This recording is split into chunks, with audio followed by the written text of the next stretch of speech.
Et je vais donc vous parler de la relation entre la Lune et la Terre. On ne va quasiment pas faire de géologie au sens caillou du terme. Alors quand même, une ou deux diapos de cailloux, voici la Lune avec sa carte d'identité. La Lune, elle a une certaine distance à la Terre, 384 000 km en moyenne. Elle tourne autour de la Terre en 27 jours, c'est la révolution sidérale. L'intervalle entre deux levées de Lune, c'est un peu plus long. Entre deux pleines Lunes, par exemple, c'est 29 jours, 12 h 49 minutes. L'intervalle entre deux levées de Lune, vous regardez, c'est 24 h et 50 minutes. Si elle se lève à 6 h, le lendemain, ça lèvera à 7 h 50. Elle fait 3400 km de diamètre, elle fait 10 puissance 22 kg, c'est-à-dire à peu près 1/80e de la masse de la Terre. Elle a une densité de masse volumique de cailloux, sa gravité c'est le 6e de la Terre. Il fait 130 degrés le jour, moins 70 la nuit, etc. Tout ça, c'est du basalte. Alors en surface, il y a du basalte, des anorthosites. Bon, c'est une planète. Alors sur la Lune, il y a plein de géologues qui sont allés. Voici un géologue qui fait son petit travail sur la Lune. Il ramasse des cailloux, il casse les cailloux avec un marteau. Les marteaux, ça ne sert pas simplement à montrer que la gravité fait tomber avec la même vitesse une plume et un caillou. Ça sert aussi à casser des cailloux. Il ramène les cailloux sur la Terre, qui sont analysés sous toutes les coutures. La Lune était également auscultée toujours sous toutes les coutures avec des sismographes et des appareils laissés par les missions Apollo. Ces appareils marchaient avec des petits réacteurs nucléaires, donc il n'y avait pas de problème d'alimentation. Quand on les a arrêtés, c'est simplement parce qu'on a coupé les budgets, ce n'est pas parce que les appareils ne marchaient plus. Et la conclusion de la géologie, vous voyez, la géologie va vite, c'est que la Lune, c'est une boule de roche. Les principales roches en surface, c'est les basaltes et gabbros. On sait que dessous, il y a de la péridotite. Alors ces roches sont très légèrement différentes de celles de la Terre. Si vous analysez le rapport potassium-uranium, le rapport oxygène-16, oxygène-18, vous voyez une différence. Mais si vous me donnez un morceau de basalte lunaire ou un morceau de basalte auvergnat, bon, le basalte auvergnat, je le reconnaîtrai parce que je suis auvergnat, le basalte lunaire, c'est pas sûr. Donc, et la Lune n'émet aucun rayonnement mystérieux qu'on a capté. Si elle en émet, on n'a absolument capté aucun rayonnement émis par la Lune, à part la lumière et tout ça. Alors on peut se demander, à part de nous tourner autour, de se montrer sous différentes phases, d'être à la base de nombreux calendriers, quelles sont les relations de la Lune avec la Terre? Alors on a encore, même dans nos civilisations, un héritage des calendriers lunaires de l'ancien temps. Par exemple, la date de Pâques, avec les congés, Ascension, Pentecôte et tout ça, les fêtes religieuses pour ceux qui y croient, si c'est musulman, le Ramadan et tout ça, le calendrier chinois, tout ça c'est basé sur la Lune. Par exemple, je ne sais pas si vous savez comment est fixée la date de Pâques, qui change tout le temps. C'est le premier dimanche qui suit la première pleine lune, qui suit l'équinoxe de printemps. Et c'est pour ça que la date de Pâques varie à peu près d'un mois, suivant les années. Donc, à part de nous tourner autour, quelles sont les relations entre la Terre et la Lune? Alors, la première relation, qui ne va prendre qu'une seule diapositive aussi, c'est que la Lune est née de la Terre. La Lune est la fille de la Terre, 10 à 50 millions d'années après sa formation, mais l'accouchement fut un accouchement dans la douleur. L'accouchement qui a donné lieu à la Lune, vous avez vu, la Terre était déjà faite, déjà différenciée, le noyau, les silicates étaient séparés. Il y a une grosse planète à peu près de la taille de Mars, c'est-à-dire à peu près 1/10 de la masse de la Terre, qui a fait un choc tangentiel, elle n'est pas entrée en plein dedans, elle a fait un choc tangentiel avec la Lune, à la Terre. Il y a plein de débris qui ont jailli, et une partie des débris, alors il y a des grands débats pour voir la proportion de débris du corps impacteur qu'on appelle Theia de la Terre, qui se sont réaccrétés et qui tournent autour maintenant pour faire la Lune. Donc, première relation, la Lune, c'est notre fille. C'est d'ailleurs pour ça qu'elle a les mêmes matériels et qu'on ne voit pas la différence entre un basalte terrestre et un basalte lunaire, parce que tout ça, c'est la même chose. Deuxième relation, on va y passer plus de temps, c'est les marées. Alors, les Romains ne connaissaient pas trop les marées. Les Gaulois, tout au moins ceux qui étaient sur la côte atlantique, connaissaient bien les marées. Et les Gaulois, d'ailleurs, se sont utilisé la connaissance des marées qu'ils avaient, ils savaient prédire les heures des marées, pour battre les Romains lors d'une bataille navale en face de Port Navalo. Le peuple gaulois qui était là-bas, c'était les Vénètes. Ils ont réussi à attirer les galères romaines au débouché du Port Navalo pendant des grandes marées. Les courants monstrueux ont fait couler absolument tous les bateaux romains. Et une des rares victoires des Gaulois sur les Romains, c'est parce que les Gaulois connaissaient bien les marées, tout le moins les Bretons, les Auvergnats moins, et les Romains ne les connaissaient pas. Alors, depuis toujours, les peuples, toujours avec des guillemets, parce que Les peuples maritimes, hors les Méditerranéens, où il n'y a pas beaucoup de marées, avaient constaté que les horaires des marées étaient liés aux horaires de la Lune. Si vous prenez une île idéalement placée à 1000 km au large des côtes européennes, quand vous avez la marée basse, la Lune commence à peine à se lever. La marée est haute 6h12 minutes plus tard et la Lune est au zénith. 6h12 minutes plus tard, la Lune se couche et la marée est basse. Et 6h12 minutes plus tard, bon, on ne voit pas la Lune, parce qu'elle est sous pied, mais enfin, on imagine, et la marée est haute. Donc il y a vraiment une synchronisation, il y a deux marées hautes par 24 heures et 50 minutes. Donc une marée haute toutes les 12 heures et 25 minutes. La Lune fait quelque chose. Alors qu'est-ce qu'elle fait, la Lune? Et une question que je m'étais toujours posée, c'est pourquoi la Lune est haute, toujours quand j'étais à l'école primaire. Hein. Quand on était à l'école primaire, on apprenait plus ou moins qu'il y avait les corps s'attiraient, on connaissait le mot de gravitation universelle, on ne connaissait pas les équations, pas en primaire. Et puis je lisais des bouquins, ça s'appelait Tout l'univers à l'époque, les machins scientifiques pour gamins d'école primaire. Et puis, on savait qu'il y avait de l'attraction. Bon. Alors, quand la Lune était au ciel, je voyais bien pourquoi la marée était haute. C'est normal, la Lune est en haut, elle attire l'eau, bon, il y a beaucoup d'eau. Ce que je ne comprenais pas, c'est pourquoi la marée était haute quand il n'y avait pas de Lune. La Lune, je savais qu'elle était de l'autre côté de la Terre, et la marée était haute quand même, comme si la Lune avait repoussé l'eau. Qui est la marée haute chez les Chinois de l'autre côté de la Terre, je vois bien, mais pourquoi il y avait la marée haute chez nous? J'ai demandé à mon instituteur, il n'a pas su me répondre. Donc pourquoi il y a 2 marées par jour au point de vue phénoménologique? C'est qu'on va supposer que la Terre est ronde et indéformable, on reviendra après sur cette indéformabilité. Vous savez que la Terre tourne en 24 heures sur elle-même, et s'il y a 2 marées par jour, c'est que vous avez un bourrelet d'eau face à la Lune, et un bourrelet d'eau à l'opposé de la Lune. Et comme la Lune tourne, si vous prenez la Bretagne, là c'est la marée basse, il n'y a pas beaucoup d'eau. Un quart de tour plus tard, c'est la marée haute, un quart de tour plus tard, c'est la marée basse, un quart de tour plus tard, c'est la marée haute, etc. Donc la question, quand j'étais petit, ce schéma-là, je l'avais dans les bouquins pour gamins, tout l'univers, ce bourrelet-là, pas de problème, celui-là m'avait bossé un gros problème. Alors, je vais essayer de vous expliquer ça. Alors, je m'excuse auprès des physiciens purs, je ne sais pas s'il y en a, voire puristes, voire des talibans physiciens, s'il y en a. Je vais parler de force centrifuge. Alors, je sais que ça n'existe pas, que c'est une question de repère, que c'est interdit par l'inspection, etc., etc. Mais quand une voiture tourne à droite et que vous croyez être déporté vers la gauche, je sais qu'il n'y a pas de force qui vous pousse à gauche, vous avez envie de tourner tout droit, et la voiture tournant, vous avez l'impression d'être déporté. Mais un gamin qui remplit son seau d'eau et qui le fait tourner très vite voit que même quand le seau est en haut, l'eau ne tombe pas. Et cette force qui réellement n'existe pas est très commode pour expliquer. Le gamin qui fait tourner son seau d'eau comprend ce que c'est que la force centrifuge, les terminales à qui on n'explique pas et à qui on demande qu'est-ce qui se passe, il ne comprend pas. Il faudrait peut-être que ceux qui font les programmes se posent des questions. Donc je vais parler de force centrifuge et je m'en excuse auprès des talibans. Alors, on va d'abord regarder les marées que fait la Terre sur la Lune. Voici la Terre, voici la Lune. Évidemment, aucune échelle n'est respectée, ni les distances, ni les tailles. La Lune tourne autour de la Terre en un mois. La Lune est attirée par la Terre.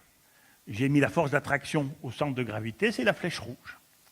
Si la Lune ne tombe pas sur la Terre, avec mon hérésie de force centrifuge, c'est qu'elle est soumise à une force égale et directement opposée, la flèche verte, qui tire en sens inverse. Bon. C'est pour ça, par exemple, quand vous faites tourner un seau d'eau, l'eau ne tombe pas parce qu'il y a une force centrifuge verte qui est plus grande que l'attraction de la Terre et l'eau ne tombe pas.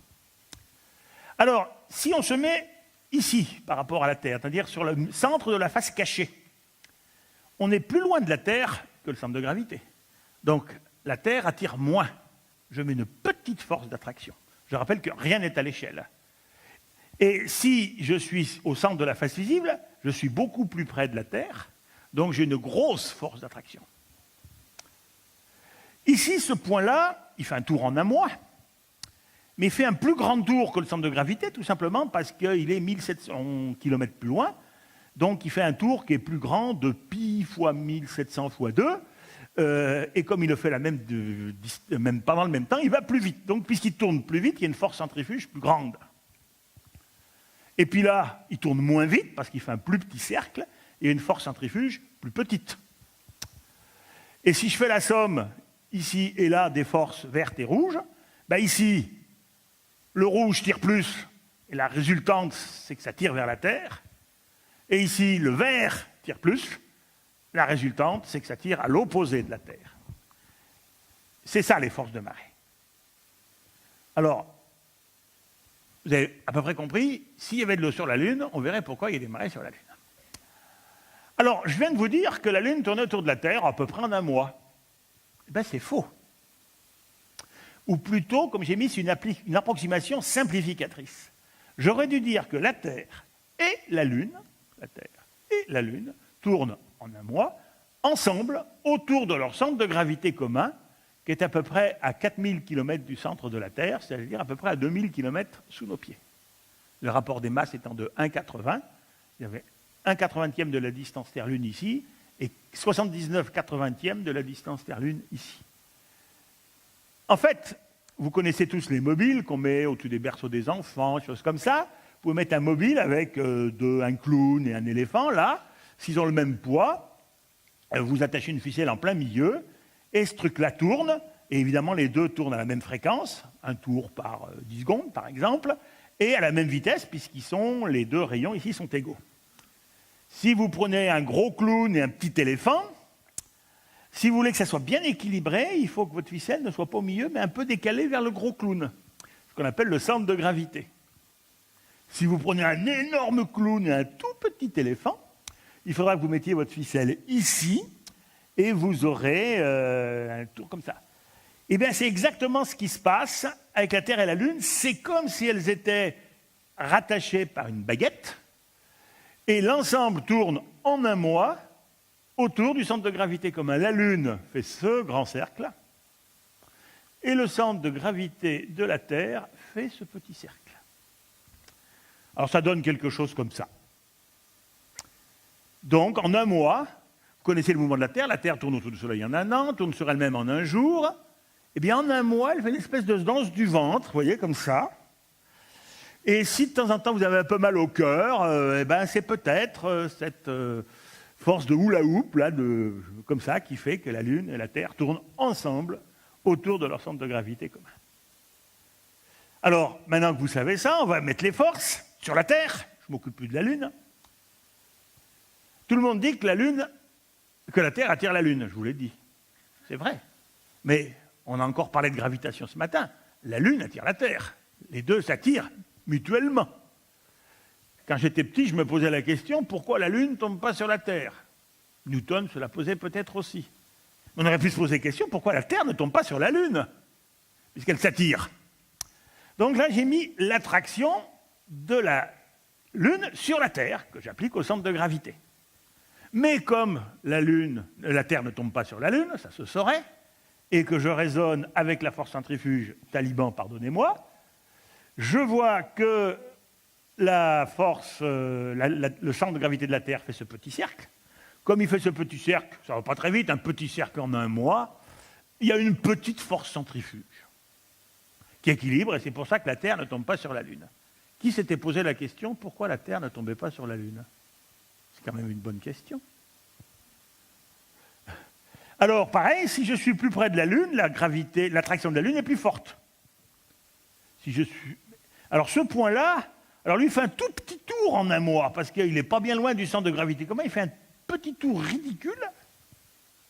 Et comme il fait un petit tour ridicule, il y a une force centrifuge ridicule. Et de l'autre côté, je suis loin de la Lune, donc mon attraction est plus faible. Par contre, je fais un grand tour. Et j'ai une force centrifuge qui n'existe pas, mais qui est conséquente. Et si je fais la résultante, eh bien ici j'ai une flèche comme ça, et ici j'ai une flèche comme ça. Et c'est pour ça que sur la Terre, il y a 2 marées par jour. Parce qu'en plus, n'oubliez pas que la Lune tourne sur elle-même en 24 heures. Donc, il y a un bourrelet d'eau attiré vers la Lune et un bourrelet d'eau comme s'il était repoussé. Je n'ai pas dit qu'il était repoussé, comme s'il était repoussé. Et la Bretagne, on l'a déjà vu, marée basse, marée haute, marée basse, marée haute, marée basse, etc., etc. Voilà pourquoi il y a 2 marées par jour. Alors, j'ai dit tout à l'heure que ces forces de marée, on va supposer que la Terre était indéformable. Eh bien, ce n'est pas tout à fait vrai. Les forces de marée s'appliquent sur la Terre. Et ça a tendance à la déformer, à l'allonger, comme un ballon de rugby, comme dirait monsieur... Ah, il est parti. Jérôme. Et en fait, par rapport au rayon moyen, quand vous êtes en face de la Lune de l'autre côté, vous montez de 20 cm par rapport au rayon moyen. Et puis quand vous avez fait un quart de tour, vous redescendez des 20 cm que vous avez pris, puis vous descendez de 20 autres centimètres. C'est-à-dire que 2 fois par jour, nous montons, la Terre monte, Florence monte, tout le monde monte d'à peu près 40 cm et on redescend de 40 cm et on monte de 40 cm. Autre cause de malaise, ça fait une espèce de hop, comme ça. Alors, c'est pas grand-chose et on s'en rend évidemment pas compte parce que c'est très lent. Et pourquoi la mer monte en Bretagne? C'est parce que déformer la Terre, c'est quand même solide la Terre. On a beau tirer dessus, elle ne se déforme que de 20 cm dans une direction. Alors que l'eau, qui est beaucoup plus déformable, se déforme d'1,50 m, 2 mètres, 3 mètres, 4 mètres, ça dépend des endroits, parce qu'il y a des phénomènes d'amplification par les côtes. C'est pour ça qu'il y a des marées. Mais la marée que vous voyez en Bretagne, c'est la marée globale, moins la marée terrestre. Mettons, la mer monte de 5 mètres, la Terre monte de 20 cm, et vous avez l'impression d'avoir une marée de 4,80 mètres. Alors, ça ne sert à rien dans la vie de tous les jours, ce truc-là, sauf si vous faites des bâtiments de hyper haute précision. Quand on a fait le tunnel qui s'appelait, maintenant c'est le LHC, mais qui à l'époque s'appelait le LEP, parce qu'on faisait circuler des électrons et des positrons dans le même tunnel, on a complètement démonté, on a gardé que le tunnel. C'est un tunnel qui fait 27 km de circonférence, donc c'est un grand tunnel, ça fait donc à peu près 9 km de diamètre. À l'intérieur, il y a des tubes avec du vide, il y a des électroaimants qui doivent être réglés au micron près par rapport aux tubes pour que les particules fassent ce qu'on veuille. Le problème, c'est que vous avez la marée haute et la marée basse. C'est comme s'il y avait une onde montante qui passe, puis ensuite qui s'en va. Donc, quand l'onde passe, ben, ça fait monter un côté du CERN un peu avant l'autre, et puis l'autre, il va descendre un peu avant que le premier descende. Et ça va déformer, on peut calculer ainsi que le CERN bascule 2 fois par jour, entre un coin et un autre, de 2 fois 0,2 mm par jour. C'est énorme, 0,2 mm pour de la mécanique de précision. Alors c'est parfaitement connu dans ce truc-là. Il y a 2 solutions pour y remédier. Soit on corrige les mouvements avec des vérins, des choses comme ça, soit on sait que ça va modifier la position, aimant, accélérateur avec les particules, et on fait des corrections informatiques pour éliminer cet effet. Et quand ils ont inauguré le LEP, il y a déjà au moins 30 ans, c'était bien avant le LHC, ils se faisaient des essais, ce n'était pas de la science, et à un moment, ils avaient oublié d'enclencher le programme correction des effets de marée. Et donc, plutôt, il avait un programme qui n'était pas complet. Il tenait compte des effets marée jour-nuit, enfin marée haute, marée basse. Il ne tenait pas compte des effets grande marée, petite marée. Vous savez qu'il y a des grandes marées tous les 15 jours, des petites marées tous les 15 jours. Et donc, dans leurs essais, ils ont vu que l'énergie de je ne sais pas quelle particule avait une énergie qui variait en fonction des phases de la Lune. C'était une mesure qu'ils faisaient. Et ils ont sorti ça dans le bulletin interne du CERN, celui du 1er avril, parce qu'ils ont tout de suite compris, hein, mais ils ont sorti ça sous forme très sérieuse, avec des vraies données, mais c'était des vraies données, dans le bulletin du 1er avril, disant que l'énergie de je ne sais plus quelle particule variait comme les phases de la Lune. Donc il faut tenir compte des marées terrestres quand vous faites de la grande mécanique de haute précision. Alors, à part faire le charme de la Bretagne, est-ce que les marées ont une autre action sur la Terre ? Et puis peut-être d'embêter les ingénieurs du CERN. Alors, les marées sont source de frottement. Vous avez la Terre qui est ovale. C'est comme si vous avez un ballon de foot que je m'assieds dessus pour le rendre ovale. Et que donc c'est la Lune qui tire comme ça, mais la Terre tourne. Essayez de prendre un ballon de rugby de foot sur lequel je suis assis, et sans que je me lève, de le faire tourner sous moi. Ça frottera. Moins sur une fêle jeune fille, mais moi, ça frottera bien. Donc, cette déformation et cette rotation dans un truc déformé, ça fait une source de frottement. Or, chacun sait que des frottements, quand il y a quelque chose qui tourne, ça ralentit. C'est comme ça que fonctionnent les freins. Donc, ces frottements ralentissent la vitesse de rotation sur elle-même.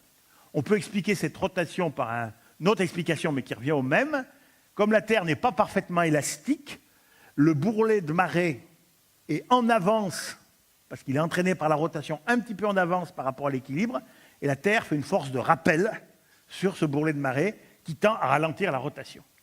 Toujours est-il que la Terre ralentit sa rotation sur elle-même. Les jours, en ce moment c'est depuis quelques millions d'années, rallongent d'environ 20 secondes tous les millions d'années. Alors des fois ça ralentissait plus vite, des fois ça ralentissait moins vite. Et je peux vous annoncer, on va voir tout à l'heure comment on le sait, qu'il y a 3,2 milliards d'années, la journée ne durait qu'une dizaine d'heures. Alors, voilà, les marées ralentissent, là c'est pour expliquer. Vous avez un grand diamètre. Là c'est un repère, par exemple c'est au hasard Florence, la cathédrale de Florence, qui est symbolisée ici. Il n'y a pas de pyramide à Florence. Un quart de tour plus tard, le diamètre est là, mais il est plus petit. Donc il a été rapetissé. Et puis il a été élongé. Et puis il a été rapetissé.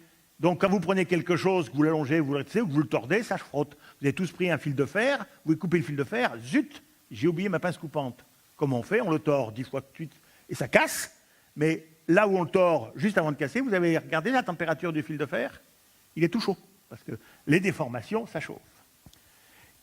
Et c'est pour ça que, comme ça a ralenti, ça va ralentir jusqu'à quand? Par exemple, la Lune autour de la Terre, eh bien, ça va ralentir jusqu'à ce que la rotation de la Lune sur elle-même soit égale à la rotation de la Lune autour de la Terre. Alors, il n'y aura plus de mouvement. Le centre de la face visible sera toujours au centre de la face visible. Le grand rayon, c'est l'autre bouton, le grand rayon sera toujours un grand rayon. Et il n'y aura plus de frottement. Et la Lune montrera toujours la même face vers la Terre. C'est pour ça que la Lune montre toujours la même face vers la Terre. Tous les satellites du système solaire, sauf un, montrent cette synchronisation. Il y a une face qui est toujours dirigée vers le satellite et une face qui ne la voit jamais. Les exoplanètes qui sont très proches de leur planète, a priori, ça doit être pareil quand on fait les calculs. Ils ont une face dirigée vers leur étoile, a priori, il doit y faire très chaud, et une face à l'opposé de leur étoile, a priori, il doit y faire très froid. Sauf s'il y a une atmosphère qui tempère les choses. Alors, vous savez que quand un corps tourne sur lui-même, il y a une quantité qu'on appelle le moment cinétique, c'est le produit de la vitesse de rotation par la répartition des masses, doit rester constant.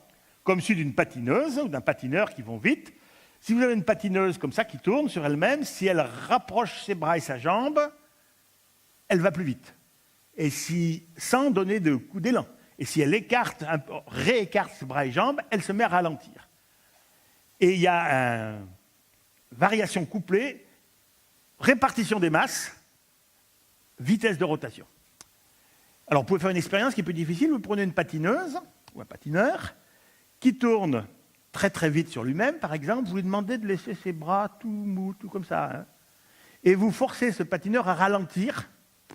Alors, j'ai jamais fait l'expérience, on me l'a dit, j'ai jamais vérifié. Et si ça marche bien, sans que le patineur ou la patineuse qui tourne, donc vous mettez ses mains sur ses hanches, une vieille chanson des années 60, « Mets tes mains sur mes hanches », eh bien, la patineuse verra ses bras qui feront ça. Je ne sais pas si c'est vrai, j'aimerais bien trouver un bon patineur, une bonne patineuse pour essayer. Donc, ce ralentissement de la Terre, puisque rappelez-vous ce qu'on a dit, hein, 10 heures, il y a 3 milliards et demi, ça doit théoriquement s'accompagner d'un éloignement de la Lune. Et comme c'est synchronisé, si la Lune est plus loin, le mois lunaire sera beaucoup plus long, parce qu'il y aura toujours la même face. Donc, éloignement de la Lune et allongement du mois lunaire. Alors, est-ce que la Lune s'éloigne de la Terre? Oui. On en a parlé ce matin. Ça se mesure en routine de 2-3 observatoires de France, du monde, dont un qui est en France, dans la région niçoise. Quand le ciel s'y prête, eh bien, on tire avec un laser sur la Lune. On mesure sur la Lune, il y a des réflecteurs laser. Il y en a 2 déposés par les Américains et 1 par les Soviétiques, si je ne me trompe pas. Le faisceau laser arrive sur la Lune et repart. On chronomètre exactement, et connaissant la distance Terre-Lune, quelques petites corrections atmosphériques, parce que le laser, il traverse quand même une centaine de kilomètres d'atmosphère, et on a la distance Terre-Lune au centimètre près, et on fait ça depuis 69, et là on voit qu'en moyenne, l'augmentation de la distance Terre-Lune, depuis 69, c'était 3,5 centimètres par an. Alors, je peux vous annoncer, alors vous voyez que si vous multipliez ça par 3,5 milliards d'années, vous avez des problèmes, parce que cette variation de distance dépend vraiment de l'énergie dissipée par les marées. Or là, j'ai parlé dans mes choses que des marées solides, mais les marées océaniques influent beaucoup sur le frottement. Quand vous avez la marée qui se rentre dans la Manche et qui bute contre le Cotentin, ça fait des tas de frottements. Et des frottements, ça ralentit. Et là, les marées océaniques sont éminemment variables. Par exemple, actuellement, l'onde de marée ne peut pas faire le tour de la Terre. Il y a l'Amérique. C'est l'onde de marée, quand elle arrive en Amérique, elle ne peut pas passer, à moins de passer par-dessus l'isthme de Panama. Mais il n'y a pas longtemps que l'isthme de Panama existe. Il y a 7 millions d'années avant, l'onde de marée pouvait traverser l'Amérique sans problème. Et ça change complètement le ralentissement. Et c'est pour ça que je peux vous dire, et je vais vous dire comment, qu'il y a 3,2 milliards d'années, quand la Terre avait des jours qui ne duraient que 10 heures actuelles, eh bien, la Lune n'était qu'à 160 000 km de la Terre, alors qu'elle est maintenant à 384 000 en moyenne. Alors comment je peux savoir qu'il y a 3,2 milliards d'années, il n'y avait que 10 heures par jour à l'époque? Eh bien, la géologie est vraiment une science extraordinaire. On peut trouver des sédiments qu'on appelle des tidalites, roches déposées par les marées. Alors voici des tidalites, ça c'est ma main qui vous donne l'échelle. Alors ça ne marche plus, on m'a dit que quand ça ne marchait plus, il faut aller éteindre et rallumer. Alors j'éteins, je rallume. Et ça ne marche toujours pas.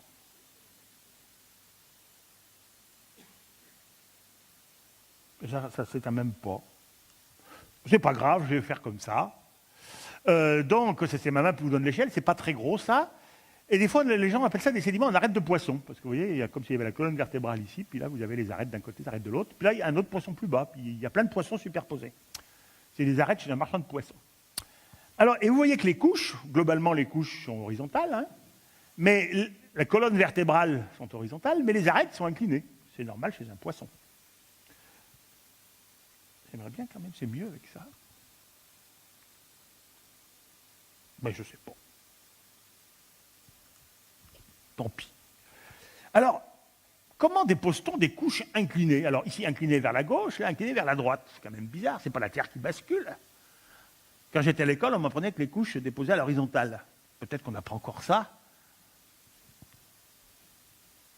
Eh bien, comment peut-on déposer des couches? Ah, mon sauveur. Donc, il y a un bouton qui est là. Ah, ben, prenez l'autre bouton. Voilà, tu arrives, tu es ma lumière. Il y a un bouton à droite, un bouton à gauche. Sur ce, ça marche toujours pas.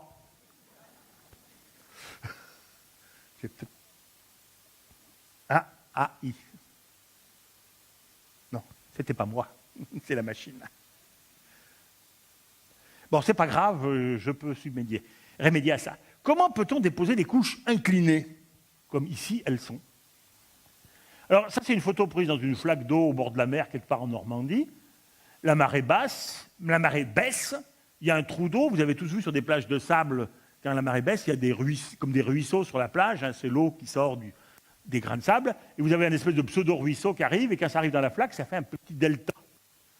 Et vous concevez bien que ici, l'eau va vite, il n'y en a pas profond, là, l'eau va lentement, il y en a profond, donc l'eau qui coule vite a une forte puissance de transport, elle transporte des grains de sable, les grains de sable arrivent là, la profondeur augmente, donc comme le débit est constant et que la hauteur est variable, la vitesse varie, la vitesse ralentit et les grains de sable ne peuvent plus être transportés et ils tombent là. Donc vous avez comme ça du sable qui arrive et il va se déposer une couche là. 3 minutes après, il se dépose une autre couche et ainsi de suite. Si je fais une coupe ici, c'est mon couteau qui donne l'échelle, hein, si je fais une coupe comme ça, sans disturber les couches, je verrai mon tas de sable, ma plage de l'ancienne marée, et là je verrai des couches inclinées comme ça, qui progressent, qui progradent en direction pour remplir la flaque d'eau. Alors si je vois ça, je dis ici j'ai des couches comme ça, là j'ai des couches comme ça me permet déjà de voir le sens du courant. Des couches qui se déposent inclinées, c'est qu'il y avait un courant. Là, le courant va de la gauche vers la droite. Là, il va de la droite vers la gauche, de gauche vers la droite. Vous dites, mais ça c'est génial, un courant qui change de sens, tout est comme ça. C'est peut-être bien les marées. Première possibilité. Donc j'aurai une marée haute, Une marée montante, par exemple, si la mer est là et le continent est là, une marée descendante, une marée montante, une marée descendante. C'est une possibilité. Première hypothèse, c'est ce que je viens de dire, marée montante, marée descendante. Chaque couche horizontale, avec ses couches inclinées de deuxième ordre, correspond à un seul flux ou un seul reflux. Deuxième hypothèse, prenez un estuaire quelconque, or là, j'étais dans un estuaire de 3,2 milliards d'années, vous avez des flaques d'eau, des trous d'eau, et ici, par exemple, l'eau vient comme ça. Une tempête va changer la position des bancs de sable, et à la prochaine tempête, l'eau, au lieu de venir comme ça, viendra peut-être comme ça. Donc, le milieu peut changer, l'orientation des courants peut changer, indépendamment des marées. Il suffit que la configuration des zones de dépôt change. Auquel cas, là, ça serait la configuration 1, le courant va dans ce sens-là, et je me dépose toujours des couches comme ça. Et là, une configuration 2, je dépose toujours des couches comme ça. Et chaque couche individuelle, chaque arête de poisson, ça pourrait être une marée. Ça, c'est la marée N, N plus 1, N plus 2, N plus 3, N plus 4, N plus 5, N plus 6. C'est l'hypothèse 2. L'hypothèse 1, ça c'est la marée 1, et ça c'est la marée 2. On peut émettre d'autres hypothèses encore. Comment vérifier? Alors, vous savez qu'il y a des marées hautes et des marées basses. Mais que 2 fois par mois, les marées hautes sont plus hautes et les marées basses plus basses. C'est ce qu'on appelle les marées de vives eaux quand elles sont grandes et les marées de mortes eaux quand elles sont petites. C'est dû à la conjonction entre la rotation, les marées dues au Soleil sur la Terre et les marées dues à la Lune sur la Terre. Quand ces deux effets s'ajoutent, ça fait des grandes marées. Quand ces deux effets se retranchent, ça fait des petites marées. Si vous allez au Mont-Saint-Michel, vous avez des flaques d'eau, vous attendez qu'il n'y ait plus de tempête, donc vous faites ça plutôt l'été, il faut mieux pas faire ça l'hiver. Vous faites un petit carottage dans la vase, et vous voyez des couches épaisses, puis des couches minces, et puis ça devient de plus en plus mince, puis ça réépaissit, c'est très épais, etc. Et puis si vous faites comme ça, vous voyez qu'entre deux couches très minces, ici et là c'est la surface de l'eau, c'est là où vous avez les pieds, eh bien il y a 28 couches élémentaires. Or, il y a 28 marées entre 2 mortes eaux ou 2 vives eaux. Il y a 2 marées par jour, il y a 14 jours. Donc, en fait, quand les couches sont resserrées, c'est que c'est des petites marées qui ne transportent pas beaucoup de sable. Là, c'est des grandes marées qui transportent beaucoup de sable. Donc, c'est épais, c'est mince. C'est épais, c'est mince. On a un moyen de savoir plein de choses. Parce que là, c'était des couches qui s'étaient déposées à plat. Si j'ai des couches qui se déposent inclinées, comme j'ai eu en Afrique du Sud, si les couches, que ce soit les couches, la grande couche ou les couches élémentaires dépendent des marées, leur épaisseur va varier. Et par exemple, si je prends l'hypothèse que ce qui change, c'est la configuration des côtes, eh bien, j'aurai des marées grandes, petites, comme ça, et j'aurai, a priori, entre 2 demi-mois, là j'ai la durée d'un demi-mois, c'est-à-dire la moitié de la durée de rotation de la Terre sur la Lune, et là j'ai le nombre de marées par demi-mois. Donc je regarde, est-ce que c'est ça que j'ai en vrai? Eh bien ça marche. Quand vous regardez les vraies couches, vous avez des couches sombres qui sont fines et des couches épaisses qui sont plus claires, et vous n'avez qu'à faire des mesures, c'est fastidieux, mais le boulot de géologue est parfois un peu fastidieux. Vous mesurez des centaines d'épaisseurs de couches, et dans ces centaines d'épaisseurs de couches, vous regardez si vous avez, voilà des gens qui ont fait ces travaux-là, et vous regardez s'il y a cette périodicité. Là, il y a une double périodicité, clair, sombre, et puis sombre, clair, etc. Vous avez une double périodicité. Et si c'est toujours la même, ce n'est pas un hasard. Et c'est comme ça que vous pouvez remonter au nombre de marées par demi-mois lunaire. Et là-dedans, vous voyez qu'il y avait 20 jours par mois lunaire. Ce qui donne une durée du jour, avec un rapide calcul, de 10 heures. Et comme le système Terre-Lune doit avoir son moment cinétique constant, si vous connaissez la durée du jour terrestre, vous pouvez connaître la durée du mois lunaire, donc la distance. Et c'est comme ça que vous calculez. C'est faisable par quelqu'un qui est à Bac plus 2 à la fac actuellement. Des fois, Frédéric Chambay donne ça comme examen OL3. Ils ont des fois du mal. Et on trouve une Lune qui est à 160 000 km de la Terre. Donc la Lune a quand même bien changé la Terre, parce qu'elle a quand même sérieusement ralenti la rotation de la Terre, et en conséquence, elle s'est éloignée. Alors, il se trouve que la journée augmente quand même plus vite que le mois lunaire, la journée augmente, le mois lunaire aussi, mais la journée augmente plus vite. Et dans quelques dizaines de milliards d'années, donc c'est assez virtuel, puisque la Terre ne vivra pas quelques dizaines de milliards d'années, mais s'il n'y avait pas le Soleil qui devenait géante rouge, etc., dans quelques dizaines de milliards d'années, quand on extrapole, il y aura égalité entre la rotation de la Terre sur elle-même et la rotation de la Lune autour de la Terre, qui dureront chacun à peu près une cinquantaine de jours actuels. Alors ça a des conséquences étranges. Alors des planètes comme ça, avec le satellite qui a une face visible et une face cachée, mais la planète qui a une face visible et une face cachée pour son satellite. C'est le couple Pluton-Charon. Pluton montre toujours une même face à Charon. Et il y a, pour un charonien, il y a une face visible de Pluton et une face cachée de Pluton. Et pour un plutonien, il y a une face visible et une face cachée de Charon. Alors ça aura des conséquences étranges. Par exemple, les proviseurs auront du mal à faire des emplois du temps dans des journées qui dureront 1200 heures. Alors le problème des 35 heures sera difficile à débattre dans les campagnes électorales. Doit-on abolir les 35 heures alors que les journées en feront 1200? La Lune montrera toujours la même face, la Terre montrera toujours la même face à la Lune. C'est-à-dire que la moitié de la Terre ne verra jamais la Lune. La moitié de la Terre ne saura même pas que la Lune existe. Et pour les gens qui le sauront, parce que la Lune sera dans le ciel, la Lune ne se lèvera pas, ne se couchera pas. Elle sera fixe dans le ciel. Alors il y aura encore des phases, mais elle sera fixe. Et tout ça, ça posera des problèmes aux utilisateurs de calendrier lunaire pour fixer, par exemple, la date de Pâques ou la date du Ramadan. Ça sera difficile. Il faudra que les églises s'adaptent. Vœux pieux. Alors, est-ce que les marées agissent, je regarde l'heure, sur les êtres humains? Alors, cette force de marée sur la Lune, sur un petit volume, par exemple 1 litre d'eau, sur vous-même, bon, je fais à peu près 75 litres d'eau, puisque je fais 115 kilos, c'est excessivement faible à cause de la distance. Les forces de marée varient en 1 sur D3, D étant la distance entre moi, par exemple, et la Lune. Mais des litres d'eau, il y en a beaucoup dans la mer, et la somme de ces toutes petites forces sur des nombres innombrables de petits litres, c'est un effet notable. C'est les marées. Force très faible par unité de volume ou de masse, mais grande force appliquée à toute la Terre. Alors cette force de marée appliquée sur un homme est infime. Par exemple, l'attraction gravitaire d'une mère sur son bébé, d'un mari sur sa femme, surtout s'ils font lieu commun, et même du voisin du troisième sur la locataire du deuxième, est bien plus forte que la force de marée sur ce bébé, ce conjoint ou ce locataire.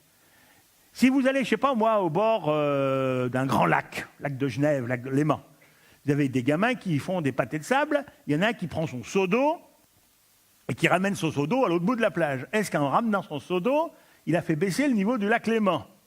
En toute rigueur, oui. Mais le lac Léman est alimenté par le Rhône, la Drance et d'autres rivières qui ressortent, ça s'évapore, il peut pleuvoir, et l'extraction de ce litre d'eau par le petit gamin est totalement noyée, totalement négligeable par rapport aux milliers de mètres cubes secondes qui rentrent et qui sortent du lac Léman. Donc le bébé, il aura beau prendre tous ces seaux d'eau qu'il voudra, il ne fera pas baisser le niveau du lac Léman. Et c'est comme ça l'action des marées sur les êtres humains. Il suffit que le voisin du dessus fasse les 100 pas, et l'action de la Lune sur vous-même est noyée dans l'action du voisin qui fait les 100 pas, ou qui fait boum, boum, boum, et que ça vous énerve. Alors une autre action de la Lune, la Terre est inclinée sur son axe, 23 degrés 27 minutes, elle est renflée à l'équateur, ce n'est pas les marées, hein, ça c'est le renflement à l'équateur. Donc la Lune attire ce renflement, et ça fait une force de rappel. Là, il faudrait demander à Jacques Lascar de bien nous expliquer ça. Et ça a comme propriété, plein de propriétés, en particulier de faire précesser l'axe des équinoxes, c'est-à-dire qu'en une vingtaine de milliers d'années, l'axe qui est actuellement pointé vers l'étoile polaire, eh bien, il aura fait tout un tour, alors quand il sera pointé là, il n'y aura plus d'étoile polaire, il y en aura peut-être une autre, mais ce ne sera plus la nôtre. Et au bout de 20 et quelques mille ans, il reviendra là. Alors la Lune, très proche, assise sur ce bourrelet en le faisant précesser, mais en stabilisant son inclinaison autour de 23 degrés. Il peut varier, mettons, de 21 à 25 degrés. Pas plus, pas moins. Ça, c'est l'action de la Lune sur le bourrelet. S'il n'y avait pas de Lune, cette inclinaison varierait de façon chaotique, quasiment, je simplifie, entre 0 et 90 degrés. Donc les fois, il n'y aurait pas de saison, puis des fois, la Terre serait comme ça, comme est par exemple actuellement Uranus. Alors là, ça aurait des effets marrants. Actuellement, vous avez la Terre, la Lune, comme ça qui tourne, le pôle Nord, le pôle Sud. Quand j'ai mis du rouge, c'est qu'il fait chaud, c'est les zones équatoriales tropicales. Quand j'ai mis du bleu, c'est qu'il fait froid. Ça, c'est l'été dans l'hémisphère nord, ça, c'est l'hiver dans l'hémisphère nord, mais globalement, il fait quand même chaud à l'équateur et froid au pôle, indépendamment des saisons. Et c'est pour ça qu'au pôle, il y a des ours blancs, là, il y a des manchots, là, il y a des girafes et des lions. Mais imaginez que la Terre soit très inclinée sur son axe. Là, on aurait la moitié de la Terre qui serait en été, et comme la Terre tourne sur elle-même, tout l'hémisphère nord serait au soleil. Et pendant très longtemps, on aurait le soleil de minuit sur tout l'hémisphère nord. Il ferait plus chaud qu'à l'équateur, où il y a quand même la moitié de la journée qui est une nuit, si je puis dire. Donc là, ça serait des girafes très adaptées au chaud, où est-ce qu'il y a mon chat? Et là, ça serait des ours blancs, de l'autre côté, très adaptés au froid, parce que ce serait la nuit polaire terrible. Mais 6 mois plus tard, c'est l'inverse. C'est l'hémisphère sud qui se trouverait en été torride, et l'hémisphère nord qui se trouverait en hiver affreusement froid. Et s'il y avait des migrations, il faudrait que les girafes qui passent du nord aillent au sud, et que les ours blancs qui étaient au sud aillent au nord. Je ne sais pas ce qui se passe quand ils se croiseraient. Bref, ça aurait certainement influencé la vie terrestre. Alors, beaucoup de gens disent c'est grâce à la Lune que la vie existe sur Terre. Vous pensez bien qu'une bactérie au fond des océans, elle s'en fout complètement de ce truc-là. Mais si vous pensez vie égale moi avec mon petit confort ou mes petits hortensias dans mon jardin, alors effectivement, s'il n'y avait pas la Lune, les saisons ne seraient pas les mêmes et la vie au sens petit hortensia ou mon petit confort ne serait pas la même. Mais pour beaucoup de bactéries, et rappelez-vous toutes les bactéries qu'on a vues dimanche dans cette conférence assez remarquable, cette vie-là s'en moquerait. Voilà, j'ai fini le premier point sérieux. J'ai jusqu'à... Oh, ben ça va. Troisième relation, les éclipses. Ah, les éclipses. Alors, vous savez ce que c'est que des éclipses. Alors là, j'ai dessiné un schéma tout bête, le Soleil, la Terre, la Lune qui tourne autour. Et j'ai dessiné, non pas les éclipses, mais les phases de la Lune. Hein, avec, quand vous êtes là, le terrien, il voit que la Lune dans le noir, c'est la nouvelle Lune. Là, il voit la pleine Lune, là, c'est le quartier. Je ne vais pas avoir l'outrecuidance de vous expliquer ça. Dans tout ce beau schéma, je n'ai pas mis l'ombre faite, ni par la Terre, ni par la Lune, étant évident que la Terre et la Lune sont des ombres. Si je mets des ombres, ça change un peu des choses. Vous avez le Soleil, vous avez la Terre qui tourne autour du Soleil, vous avez la Lune qui tourne la Terre, et derrière, il y a de l'ombre. Bon. Eh bien, qu'est-ce que c'est qu'une éclipse? Ici, par exemple, une éclipse de Lune, c'est quand la Lune passe dans l'ombre de la Terre. Il y en avait une hier. On ne la voyait pas de Florence, d'abord parce qu'il faisait mauvais, et ensuite parce qu'on était mal placé sur la Terre. Vous auriez habité Istanbul, vous l'aurez mieux vu. Mais on a habité Florence, on ne l'a pas vu. Alors, quand il y a une éclipse de Lune, donc vous avez donc la Lune passe dans l'ombre de la Terre, la moitié de la Terre voit l'éclipse. Les Stambouliotes, les Pékinois ont très bien vu l'éclipse de Lune. Les Florentins, ils étaient par là, ils ne l'ont pas vu. Et les Américains, encore moins. Alors, à chaque fois qu'il y a une éclipse de Lune, là c'est celle du 21 février 2008, on publie des cartes comme ça, c'est là où on voit toute l'éclipse, du début à la fin, c'est la zone noire. La zone claire, c'est la zone où on ne la voit pas. Et puis intermédiaire, c'est on voit le début et pas la fin, on voit la fin mais pas le début. Donc, une éclipse de Lune, vous en avez tous vu, il n'y a pas besoin de se déplacer, c'est banal.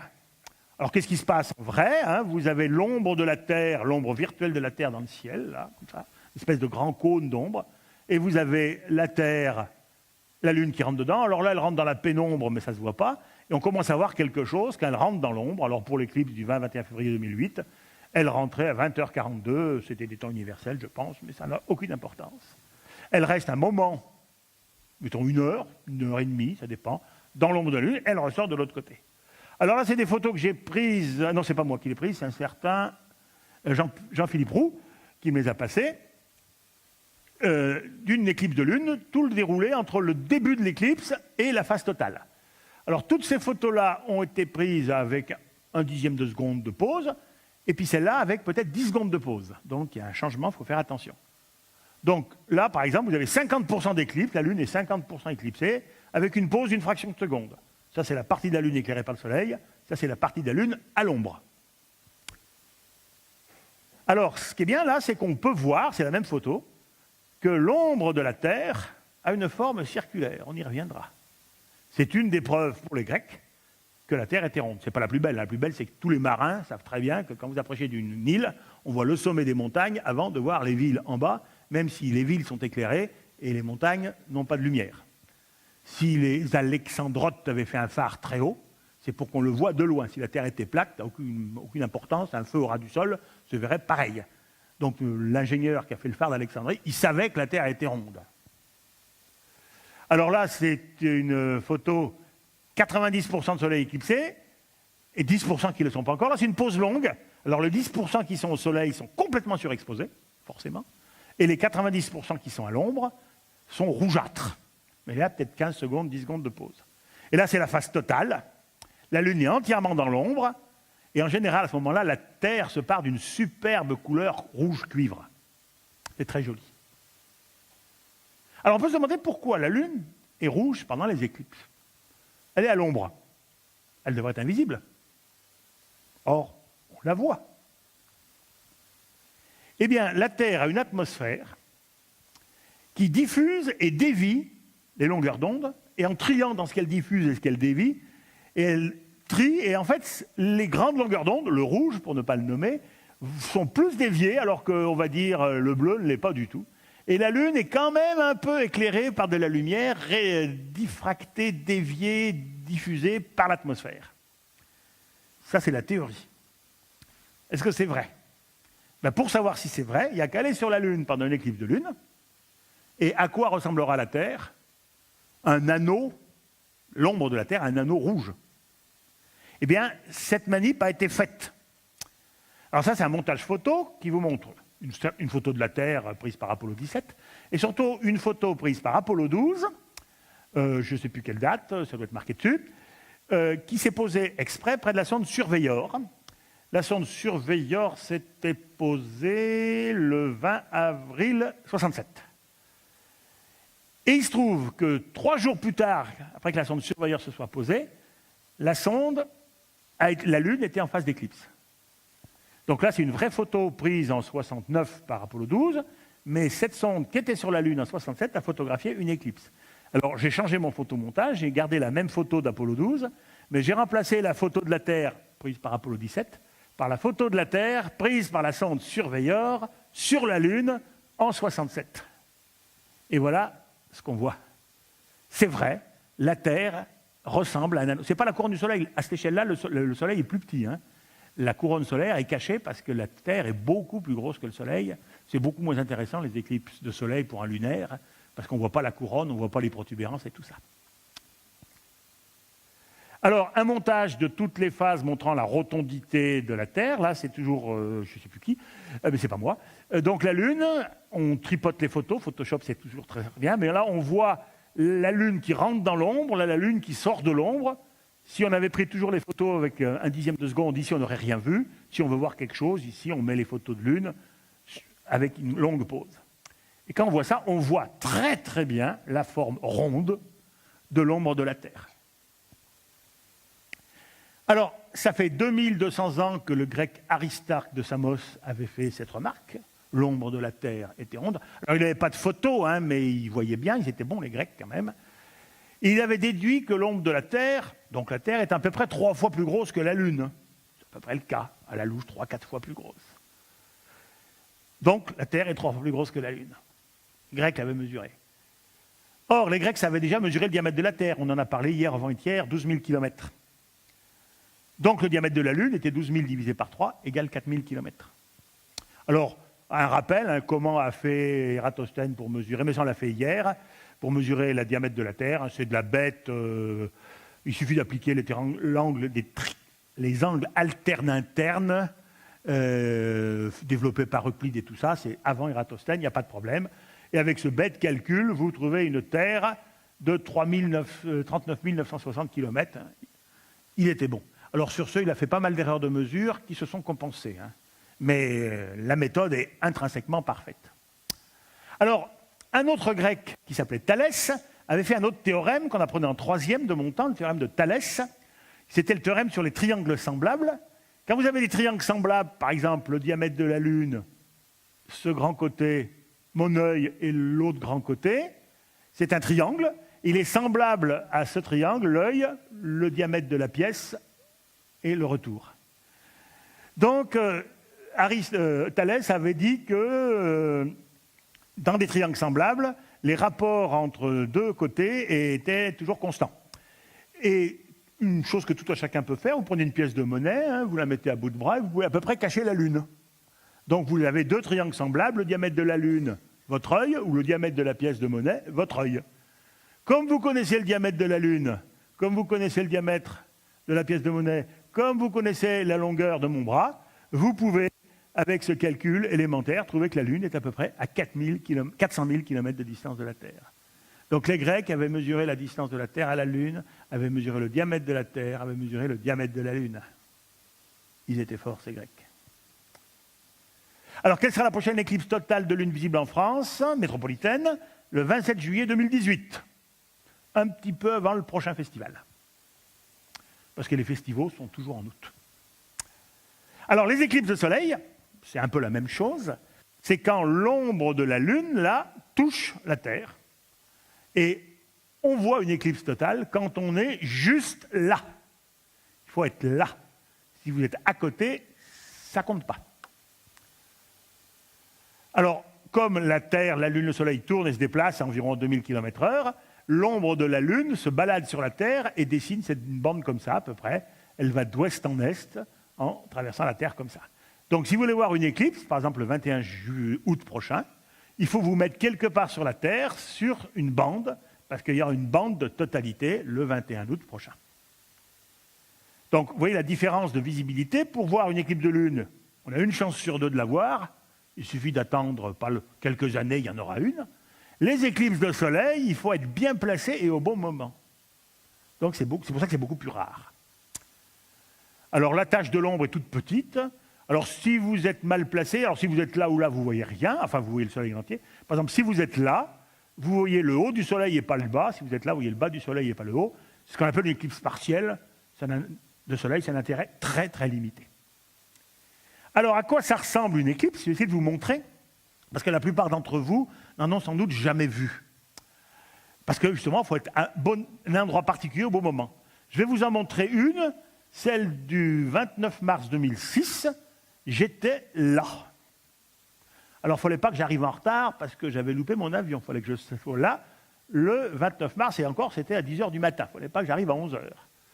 Alors, là, c'est la bande où il fallait être pour voir la totale. Là, c'est une photo prise par la navette spatiale ou un satellite quelconque qui montre l'ombre de la Lune quelque part sur le golfe de Guinée. Et qu'est-ce qu'on voit quand on est là? Alors, voilà une petite animation qui vous montre ce que c'est qu'une éclipse. Ça, c'est la zone grise, c'est la zone partielle. Les gens qui sont là voit le soleil partiellement caché. Si vous voulez voir le soleil totalement caché, il faut être sur la tache noire, ça devrait revenir, tout va bien, voilà. Il faut être là, au bon moment, au bon endroit. Donc moi j'étais la flèche rouge, on ne s'était pas trompé, et j'ai vu mon éclipse. C'était pendant les vacances dites de Pâques, c'était très bien. Alors, une éclipse, souvent dans les journaux, style ciel et espace et tout ça, vous voyez des schémas comme ça, ça s'appelle des chapelets. Et beaucoup de gens ne se rendent pas compte de ce que c'est que ce schéma. D'abord, de là à là, ça c'est le début de la phase partielle, il y a à peu près 1h30. Pendant 1h30, vous avez le soleil qui diminue, qui diminue, qui diminue. Là, c'est l'inverse. Pendant 1h30, vous avez le soleil qui augmente, qui augmente, qui augmente. Et puis là, vous avez 3 minutes où le soleil est entièrement caché. C'est la phase totale. Et souvent, on met les mêmes sur la même photo. Mais il y a une différence majeure, c'est que toutes ces photos-là ont été prises avec un filtre qui absorbe 99,99% de la lumière. Donc vous voyez le soleil comme un rond jaune, ou vert, ça dépend du filtre, et le ciel est noir, parce que ça absorbe toute la lumière. Là, c'est des photos qui ont été prises sans filtre, voire à la jumelle. Le ciel est noir parce qu'il est noir. Et vous voyez, la couronne solaire est comme ça. Et souvent, les gens ne se rendent pas compte de la différence entre ça et ça.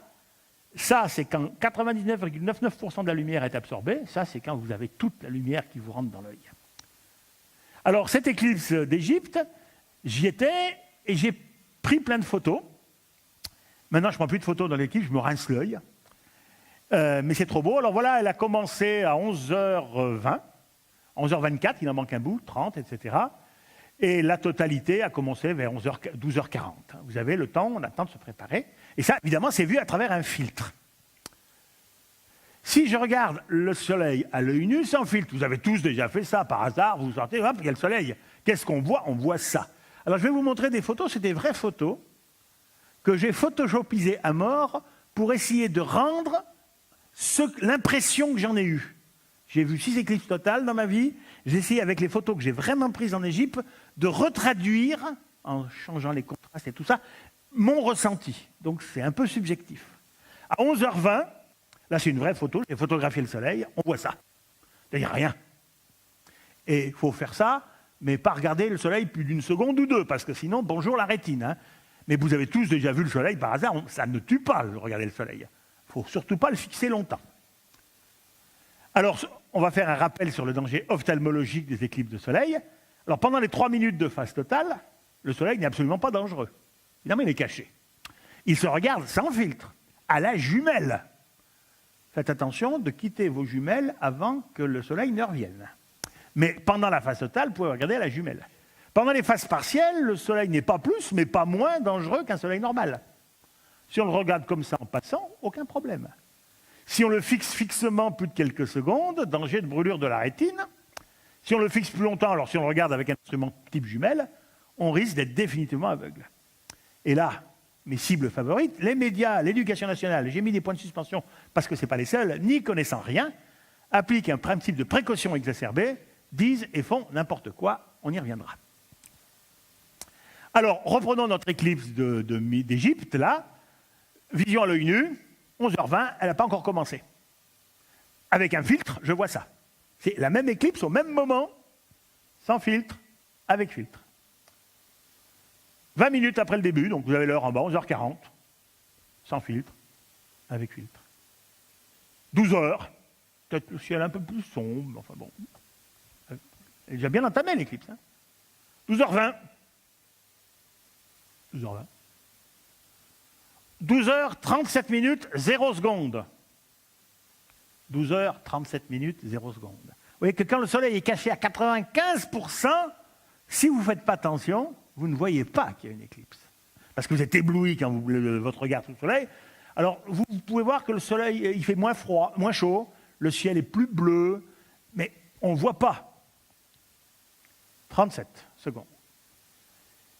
Alors là, c'était à... Qu'est-ce que j'ai mis là 1h18, c'est pas 18, c'est 38, excusez-moi. 1h38 minutes, donc c'est 1 minute plus tard que ça. Non, c'est 17, je dis n'importe quoi. 17, 18, voilà. Là, c'est qu'à l'œil nu, j'ai plus mis de filtre. 1 minute après ça, vous voyez ça. Alors, toujours pareil, ça éblouit, il faut gérer son éblouissement. Il ne faut pas regarder longtemps. D'abord, ça fait mal aux yeux. Et si vous regardez longtemps, vous êtes ébloui. Pendant 10 secondes, vous n'allez rien voir. Et c'est 10 secondes qu'il ne faut surtout pas perdre. Donc la gestion sans filtre d'une éclipse est délicate. Donc 12h18, c'est pas 38, 0 secondes. 2 secondes. Il y a 2 secondes entre ça et ça. 4 secondes. 6 secondes. 8 secondes. 10 secondes, c'est la phase totale. Et là, j'ai mis 20 secondes, le temps que l'œil s'habitue à l'obscurité. Là, on ne voit pas la couronne, parce qu'avant, on voyait un petit point lumineux qu'on appelle le diamant. Là, on ne le voit plus. Et 10 secondes après, l'œil s'habitue à l'obscurité, vous voyez ça, et c'est un spectacle extraordinaire. Et là, vous sortez les jumelles pour voir les protubérances, les lignes de champ magnétique dans la couronne et tout ça. Ça, c'est la même éclipse avec un copain qui avait un meilleur appareil photo que moi. Alors, dans le paysage, qu'est-ce que ça donne? Alors, c'est génial, le ciel est bleu nuit, la lune, un perle noir entouré de la couronne, un halo blanc. Et là, moi, je ne vois pas bien, mais je ne sais pas si vous voyez, il y a Vénus et il y a Mercure. Vous avez Vénus, Mercure et la Lune, vous avez l'écliptique. Là, Vénus, Mercure, le Soleil. Et tout autour de vous, vous avez le halo comme un soleil couchant. Quand vous avez le soleil qui est couché depuis 1 heure, il reste encore une vague lueur rougeâtre à l'horizon ouest. Mais c'est pareil pendant une éclipse, mais ce n'est pas l'horizon ouest, c'est tout autour de vous. C'est génial. Alors, l'aspect de la couronne, là, c'est en Mongolie. Alors là, vous voyez bien la couronne, les protubérances. Et maintenant, c'est pour ça que je ne prends plus de photos, je me rince l'œil, c'est trop beau. La Mongolie, 1er août 2008. Vous n'avez que des éclipses pendant les vacances scolaires. Hein. Ah bah oui. Non, je vais aux éclipses que pendant les vacances scolaires. À partir de 31 août, je pourrai aller n'importe quand, je serai en retraite. Alors, on peut faire de la physique amusante avec les éclipses. Vous connaissez tous le principe de la chambre noire, que Léonard de Vinci utilisait beaucoup. Vous avez une boîte noire fermée, ça c'est un papier semi-transparent, genre papier calque, un petit trou. Vous voyez l'image de la sirène, par exemple, sur le papier calque derrière. Alors ça, c'est un drap, un écumoire, toujours en Égypte. Voici l'écumoire. Et voici l'ombre de l'écumoire sur le drap qui est en dessous. Les trous de l'écumoire sont ronds. Les taches de soleil dans l'ombre sont rondes. Si je demandais aux gens pourquoi est-ce que les taches sont rondes ici, ils vont me dire c'est parce que les trous sont ronds. Fatale erreur. Chaque trou fait une chambre claire, et si le soleil était une sirène, je verrais des petites sirènes. Le soleil est rarement une petite sirène, mais pendant l'éclipse, le soleil est un croissant. Et mes taches deviennent des croissants. C'est pas parce que les trous ne sont pas croissants, je n'ai pas croissonné mes trous d'écumoire. Vous pouvez faire ça sous un arbre, ça c'est un arbre, il y a plein de taches de lumière sous un arbre. Les taches en gros sont rondes. C'est pas parce que les interfeuilles d'arbres sont ronds, c'est parce que chaque tache est l'image du soleil. Allez sous un arbre pendant une éclipse partielle, ça c'est un dessin extrait de l'astronomie populaire de Flammarion, et vous verrez ça. Mais c'est vrai. Voici un drap mis sous un arbre pendant une éclipse partielle. C'était même une éclipse totale, mais c'était fait pendant la phase partielle. Alors on peut se demander pourquoi il n'y a pas d'éclipse 2 fois par mois. Parce que la Lune, a priori, elle passe entre la Terre et le Soleil tous les 15 jours, c'est les nouvelles lunes. Et puis 15 jours après, c'est la pleine Lune. Mais le problème, c'est que la Lune tourne dans un plan qui n'est pas le plan de l'écliptique. Et pour qu'elles aient des chances de se rentrer, les ombres se touchent, il faut une conjonction particulière qui arrive en gros tous les 6 mois. Vous avez ici la position 1 et la position 3. L'éclipse est possible. Quand vous avez la position 4 et la position 2, l'éclipse n'est pas possible parce que l'ombre de la Lune ou l'ombre de la Terre passe au-dessus de l'autre astre. Alors vous pouvez vérifier qu'il y a des éclipses à peu près tous les 6 mois. Prenez un vieil almanach. J'ai pris ça dans l'astronomie populaire. 83, 84, 85, 86. Il y a toujours à peu près une éclipse de Lune et ou de Soleil tous les 6 mois. Et d'ailleurs, souvent, il y en a à 15 jours d'intervalle. Par exemple, il y en a une le 27 mars et une le 10 avril. Éclipse de Soleil et éclipse de Lune. Il y a eu une éclipse de Lune hier et une éclipse de Soleil le 21 août, 15 jours plus tard. Alors, la prochaine éclipse totale de Soleil sera le 21 août prochain. Il faudrait être quelque part sur la bande pour la voir. A priori, moi, je serai là. Je pars mardi prochain.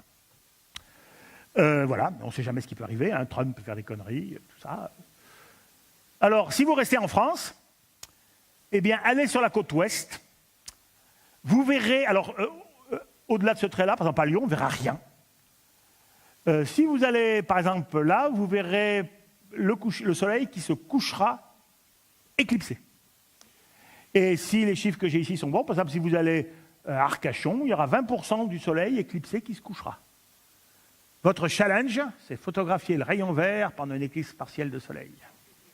Ça, c'est la symbiose entre la conférence de Jean-Marc, qui parle du rayon vert, et moi, qui parle des éclipses. Chacun ne peut pas aller voir l'autre, et c'est dommage. Alors, la prochaine éclipse totale de soleil en Europe, il faudra aller au nord de l'Espagne, le 12 août 2026. Il faudra que le festival organise quelque chose, parce que le 12 août, c'est souvent pendant le festival, il faudra faire une expédition vers Saragosse. Mais ça sera assez tard le soir, dans 9 ans. La prochaine éclipse totale en restant en France, ça sera le 3 septembre 2081. J'ai peur de sucer les pissenlits par la racine à cette époque-là. Et la majorité de la salle aussi. Bon, il y a quelques jeunes qui seront peut-être encore là. Mais enfin, c'est quand même dans 64 ans. Alors, les éclipses et les dangers, est-ce que c'est dangereux? Non, si on a du bon sens. Ou si on n'a pas du bon sens, qu'on est aidé par ses parents. Oui, si on est dépourvu de bon sens. Mais c'est comme pour tout. Le ski, la conduite automobile, c'est dangereux si on n'a pas de bon sens, c'est pas dangereux si on a du bon sens. Alors le 20 mars 2015, il y avait une éclipse partielle importante en France, et je devais faire animer, alors il a fait mauvais, donc j'ai rien animé du tout, mais je devais animer plein de choses à l'Observatoire de Lyon, avec des écoles, etc. Alors j'avais dit, voilà, avant l'éclipse, qui devait commencer à 9h20, le maximum devait être à 10h27, ça devait être fini à 11h30, rappelez-vous, maximum 10h27, la fin 11h30. Je dis, voilà ce qu'on verra, avec un filtre, un petit système de projection, une écumoire. Maintenant, vous savez pourquoi les écumoires, c'est capital pour voir les éclipses. Voilà ce qu'on verra. Si on regarde à l'œil, voilà ce qu'on verra. Rien, parce qu'on est ébloui. Et ça, c'est si on regarde l'œil une seconde ou deux. Or, si on vous dit qu'il y a quelque chose à voir, vous avez envie de voir mieux. Et si on regarde plus d'une seconde ou deux, voilà ce qu'on verra. C'est-à-dire qu'à la fin, vous ne verrez plus rien parce que vous serez devenu aveugle. Et hop, c'est bien Photoshop. Donc, je prenais mes précautions, je dis attention, ne regardez pas comme ça.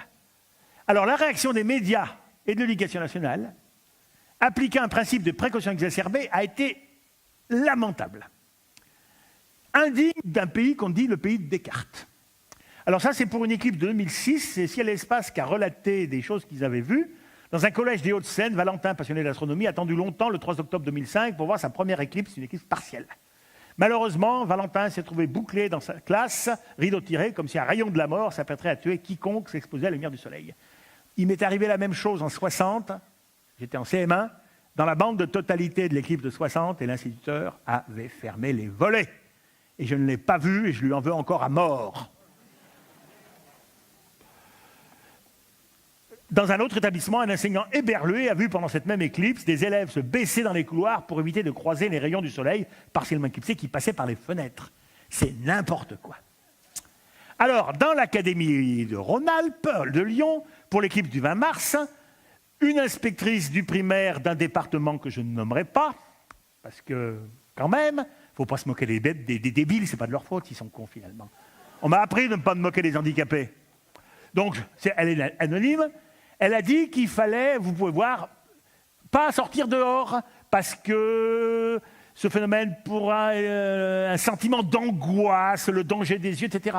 Alors non seulement elle est débile, mais elle n'y connaît rien, parce qu'elle a vu le livre commence maximum à 10h. Elle autorise les gamins à sortir à 10h30. Non seulement elle n'y connaît rien aux éclipses, elle connaît rien à rien. Elle appartient à l'éducation nationale comme moi. Donc, voilà. Alors le mieux du mieux, c'est la fille d'une collègue, elle est au labo, qui était en maternelle. Il y avait une sortie cinéma qui était prévue ce jour-là, le matin. Il devait aller à pied de l'école au bus, 30 mètres, puis prendre le bus, et ensuite aller au cinéma, et en tant qu'à pied devant le cinéma. La veille, attention, les réseaux de l'éclipse de soleil, et par mesure de sécurité pour les yeux de vos enfants, la séance de cinéma est reportée d'une semaine, et nous ne sortirons pas les élèves à la récréation. Il y a des collègues aussi, dans une école, toujours en Rhône, le directeur appliquant les consignes, en fait c'est normal qu'un fonctionnaire applique les consignes. Hein, Jean Moulin a désobéi, il n'a pas appliqué les consignes, vous voyez ce qui est arrivé. Maurice Papon a appliqué les consignes, il est mort dans son lit. Donc c'est bien. Bon, il n'y avait pas le même enjeu. Hein.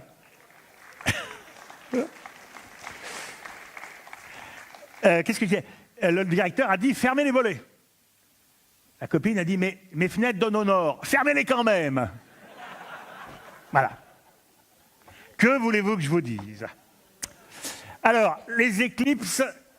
oula, il faut que je me dépêche. À quoi ça sert ? Plus grand-chose pour les scientifiques.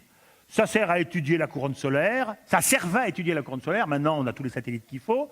Ça servait, mais on l'a vu ce matin, à vérifier la relativité générale, mais maintenant, on n'en a plus besoin. Donc, je passe. Ça sert à impressionner les esprits crédules. Alors, je vous donne 3 exemples plus ou moins véridiques d'utilisation d'éclipses pour abuser la crédulité du genre humain. Vous connaissez tout le coup de l'éclipse de Tintin. Tintin va être condamné à mort, etc. Mais comme dans son journal, on annonce une éclipse, il va dire « je vais me faire condamner à mort le jour de l'éclipse, et comme ça, je ferai mon grand numéro, et on croira ». Alors, il fait tout son machin, il arrive, on le met sur le bûcher, on va le tuer, il fait sa prière au soleil, le soleil lui obéit, il y a l'éclipse, et c'est très, très, très bien, il est sauvé. Alors là, on voit qu'Hergé n'avait jamais vu d'éclipse, si ce n'est dans les livres, parce qu'il dessine ça. Ça, c'est un mélange d'un soleil vu avec un filtre, un soleil vu avec un filtre, mais quand on voit un filtre, le ciel n'est pas bleu. Manifestement, ça ne ressemble à rien. Vous ne verrez jamais ça pendant une éclipse. Ça commence à ressembler, encore que là, il y a beaucoup trop de soleil. Par contre, là, c'est pas mal. Et puis là, ça recommence. Donc, Hergé n'avait jamais vu d'éclipse, et Tintin s'en est servi pour abuser de la crédulité des Incas. Alors, on peut se demander, c'est où le temple des Incas ? C'est facile. On sait que cette éclipse a eu lieu avant la parution du Temple du Soleil, qui était publié en 1949, donc c'est avant 1949. On sait qu'il y avait des avions, donc c'est au XXe siècle. Donc c'est une éclipse au XXe siècle, avant 1949, qui était totale au Pérou. Alors vous faites tous les bandes de totalité, etc. Eh bien, il n'y en a qu'une qui marche à peu près, c'est celle-là. Parce que celle-là, c'est tard le soir, or c'est à 11h du matin que ça se fait. Celle-là, en 19, il n'y avait pas d'avion transatlantique. Celle-là en 47, mais elle ne passe pas au Pérou. Donc ça peut être que sur le trajet de celle-là. Mais comme on sait que l'éclipse de Total a lieu à 11h, je ne sais plus combien, on peut savoir où c'est. Et l'éclipse a eu lieu là. Alors c'est là qu'il y a un problème, c'est que si vous regardez, on est en montagne. Là, c'est la plaine de l'Amazonie. Si vous êtes un tintinophile intégriste, il y a certains religieux qui appliquent le texte à la lettre, là, il y a un problème, parce qu'il y a une contradiction entre les calculs et les observations. L'éclipse est fait en montagne. Alors là, si vous croyez plus à la science, vous direz le texte de Tintin est symbolique. Si vous croyez au texte symbolique, vous direz il y a des montagnes en Amazonie. Voilà. Autre truc, l'éclipse de Christophe Colomb, il a, paraît-il, impressionné les Amérindiens en prédisant une éclipse de lune qui a eu lieu, et les Amérindiens lui ont plus ou moins obéi en lui donnant de l'eau et des fruits frais, ce qui l'a permis. Ce n'était pas lors de son premier voyage, mais lors de son troisième. Et puis il y a l'éclipse de la crucifixion. Si vous lisez les textes, je les ai mis là, c'est l'évangile selon je ne sais plus qui, Saint Matthieu ou Saint Luc, et vers ça, il y a quelque chose, on décrit quelque chose. On ne peut pas ne pas penser à une éclipse quand on lit les évangiles. Et d'ailleurs, de nombreux artistes ont peint une crucifixion avec une éclipse. Il y a au moins un film, si ce n'est deux, il y a Barabbas et peut-être Ben-Hur, où il y a une crucifixion et une éclipse. Donc, il y a quelque chose. Alors, on peut se demander, face à ça, qu'est-ce que peut dire le scientifique? Alors, il peut dire, les évangiles, c'est que des menteries. Là, le scientifique, il n'a rien à dire. Il peut dire, c'est un miracle. Si on est capable de multiplier les pains, on est capable de multiplier les éclipses. Donc là, le scientifique n'a rien à dire. Mais on peut dire, peut-être qu'il y a eu une éclipse pendant la crucifixion. Jésus, qui a fait le monde, savait qu'il allait y avoir une éclipse. Il sait tout. Donc il a choisi de mourir pendant une éclipse. Ça s'appelle une opération de relations publiques. Et ça, le scientifique peut le tester. Alors la question, c'est, y a-t-il eu une éclipse vers 15h, à Jérusalem, une éclipse totale, 3 jours avant la Pâque juive, c'est-à-dire au printemps, quelque part dans les années 28-30, date probable de la mort de Jésus? La réponse est non, il n'y en a pas eu.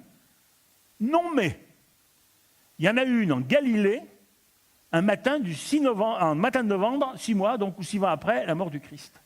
Voici la trace de la totalité. Et alors, le maximum a eu lieu vers 9h du matin. Alors, comment moi, qui suis un parfait mécréant, est-ce que j'interprète ça? L'année 30 a été terrible pour les apôtres. Premièrement, ils ont perdu leur Christ.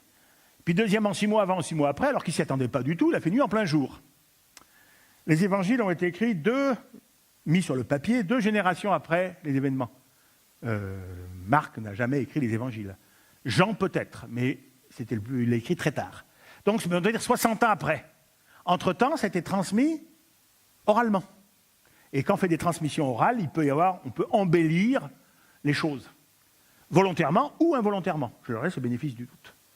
Mais c'est comme ça que j'interprète que dans les textes, enfin Luc et Matthieu, il y a 2 évangiles sur 4 qui parlent de ça, ils décrivent une éclipse lors de la crucifixion, alors qu'il n'y en a pas eu. Mais il y en a une 6 mois avant, 6 mois après. Alors il y a des tas de superstitions sur les éclipses, ça je ne dis pas. Une amusante, c'est sur les œufs. Les œufs sont bizarres pendant les éclipses. Et il y a donc dans le Dauphiné libéré, grand journal de la région lyonnaise, des journalistes qui sont partis à la chasse des œufs anormaux. Alors voilà, ils ont trouvé des œufs anormaux qui étaient comme une forme d'étoile dessinée sur la coquille et tout ça. J'ai fait un petit calcul. La France produit 15 milliards d'œufs par an. Si on suppose un œuf anormal sur 1000, c'est beaucoup un œuf anormal sur 1000, ça veut dire qu'une poule qui pond un œuf par jour, pendant 3 ans, ne pond qu'un œuf anormal pendant ces 3 ans. C'est vraiment la poule de luxe. Les poules de ma grand-mère, c'était pas ça. Jamais malade, jamais en grève, jamais grippé. Extraordinaire. Donc, il se pond en France plus de 15 millions d'œufs anormaux par an, soit plus de 40 000 par jour, soit plus de 400 par jour et par département.